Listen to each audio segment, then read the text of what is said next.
wabarakatuh.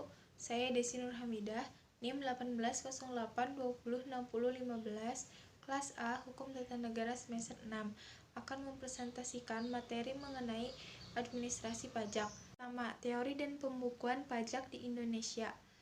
Pembukuan adalah suatu proses pencatatan yang dilakukan secara teratur untuk mengumpulkan data dan informasi keuangan yang meliputi harta, kewajiban, modal, penghasilan, dan biaya, serta jumlah harga perolehan dan penyerahan barang atau jasa yang ditutup dengan menyusun laporan keuangan berupa neraca dan laporan laba rugi pada setiap tahun pajak berakhir. Kewajiban pembukuan menurut ketentuan perundang-undangan perpajakan telah diatur dalam pasal 28 tentang Undang-Undang Ketentuan Umum dan Tata Cara Perpajakan. Pencatatan terdiri atas data yang dikumpulkan secara teratur tentang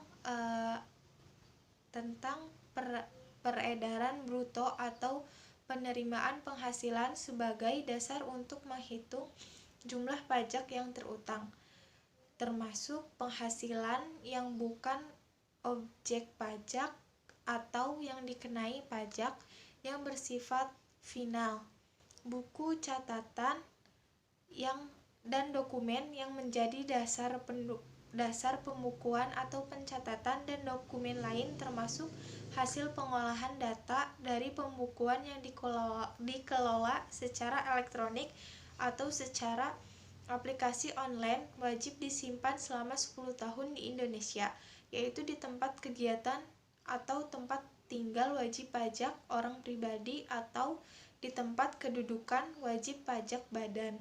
Kedua, teori dan hukum pemeriksaan pajak di Indonesia. Ruang lingkup pemeriksaan menurut pasal 3 diklasifikasikan menjadi pemeriksaan lengkap dan pemeriksaan sederhana.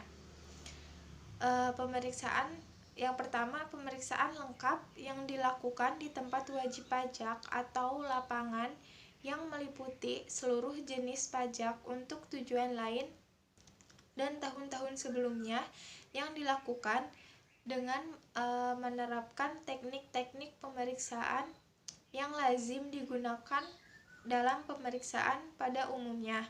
Yang kedua, pemeriksaan sederhana yang dapat dilakukan di lapangan, meliputi seluruh jenis pajak untuk tujuan lain dan tahun-tahun sebelumnya, yang dilakukan dengan menerapkan teknik-teknik pemeriksaan dengan bobot dan kedalaman yang sederhana.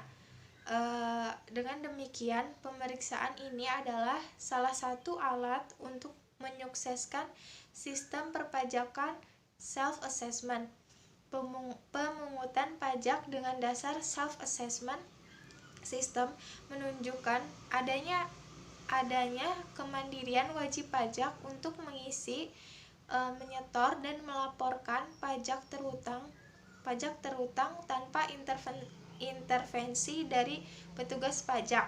Artinya, wewenang untuk menentukan besarnya pajak terutang melalui perhitungan, penyetoran, dan pelaporannya ada pada wajib pajak sendiri, dan petugas pajak tidak ikut campur, hanya mengawasi saja.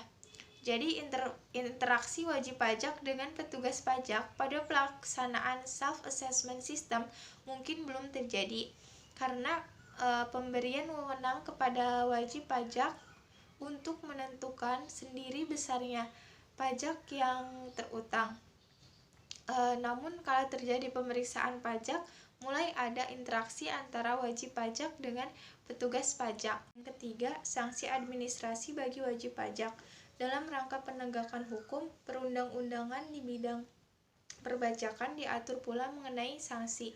Adanya ketentuan sanksi ini untuk mencegah terjadinya perbuatan-perbuatan yang melanggar ketentuan yang berlaku, baik dilakukan oleh wajib pajak, petugas pajak maupun pihak ketiga.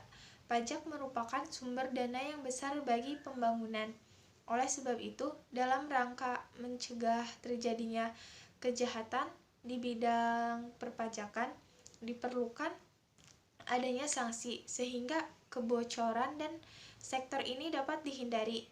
Penggunaan atau pengenaan sanksi memang bukan satu-satunya jalan yang terbaik, namun paling tidak akan dapat mempengaruhi atau membuat sadar para wajib pajak, petugas pajak atau pihak ketiga yang telah melakukan kelalaian atau kesengajaan melakukan perbuatan yang menyimpang dari undang-undang yang berlaku.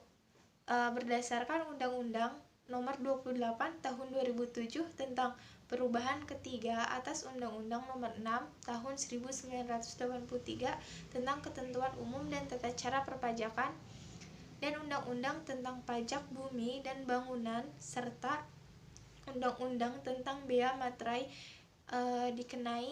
dikenal adanya dua sanksi dalam bidang perpajakan, yakni sanksi administrasi dan sanksi pidana. Sanksi administrasi merupakan pembayaran kerugian kepada negara, khususnya yang merupakan denda, bunga, dan kenaikan. Sedangkan sanksi pidana yaitu merupakan suatu alat terakhir atau benteng hukum yang digunakan petugas pajak agar norma hukum dipatuhi. Sekian video presentasi dari saya, kurang lebihnya mohon maaf. Wassalamualaikum warahmatullahi wabarakatuh.